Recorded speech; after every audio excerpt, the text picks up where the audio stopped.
মধ্যমগ্রাম থেকে আসছেন তার মেয়েকে নিয়ে পিলিয়নে বসিয়ে। এবং সেই দাদা আমাদেরকে এসে বললেন পরিষ্কার বাংলায় যে কি হলো, তোমরা এখানে দাঁড়িয়ে আছো? আমরা তো উপরে শুনলাম দুটো কলকাতার বাইক ঢুকেছে এই রাস্তা দিয়ে ধত্রে যাওয়ার জন্য, তাই ভাবলাম আমরাও তোমাদের সঙ্গে উঠে পড়বো, চলো উঠে পড়ি।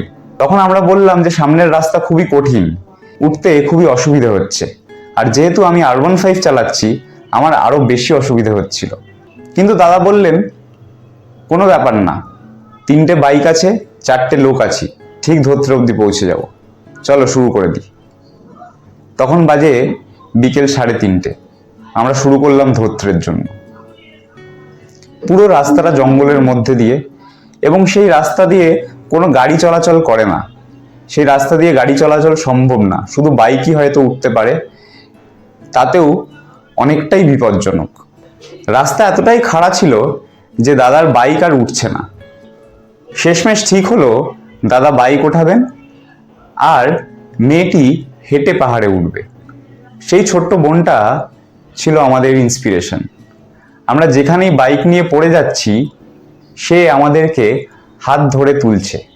শিখলাম বয়স নয়, মনের জোরটাই আসল। সন্ধে প্রায় নেমে এসছে, আমি এক্সাইটমেন্টে একটু বেশি এগিয়ে গেছিলাম। ভয় এবং জীবনের প্রথম রাইড, তাই একটা বিগিনার মিস্টেক করে ফেললাম। ইঞ্জিন বন্ধ করে ওই ঠান্ডাতে আমার হ্যাজার্ড লাইট দুটো জ্বালিয়ে রাখলাম প্রায় 15 মিনিট।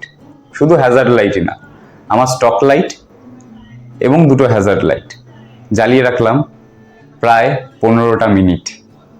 যখন সৌরভ দ্বারা এসে পৌঁছলো আমার R15 V3 ডেড, ব্যাটারি শেষ। ঘোর অন্ধকারে আপহিল রাস্তায় বাইকটা ঠেলতে ঠেলতে যখন হাঁপিয়ে উঠেছি, হঠাৎ একজন পাহাড়ি মানুষ বললেন, জলদি উপর যাও, अभी शेर आएगा पानी पीने के लिए। বুকের ভেতরটা যেন রক্তহীন হয়ে গেল। ঠিক সেই মুহূর্তে একটা ম্যাজিক হলো। একটা ঝর্ণার কাছে রাস্তাটা ডাউনহিল ছিল। রাস্তাটা একটু নিচে নামতেই ক্লাচটা ছেড়ে রেস দিতেই বাইকটা গর্জে উঠল, যেন প্রাণ ফিরে পেলাম। আরও মোটামুটি 30 মিনিট যুদ্ধের পর আমরা পৌঁছলাম ধত্রে। গ্রামের মানুষরা নিচে জঙ্গলের মধ্যে বাইকের আওয়াজ পেয়ে আমাদের অপেক্ষা করছিলেন। তাদের সেই ভালোবাসা, সেই আতিথেয়তা সব কষ্ট ভুলিয়ে দিল আমাদের।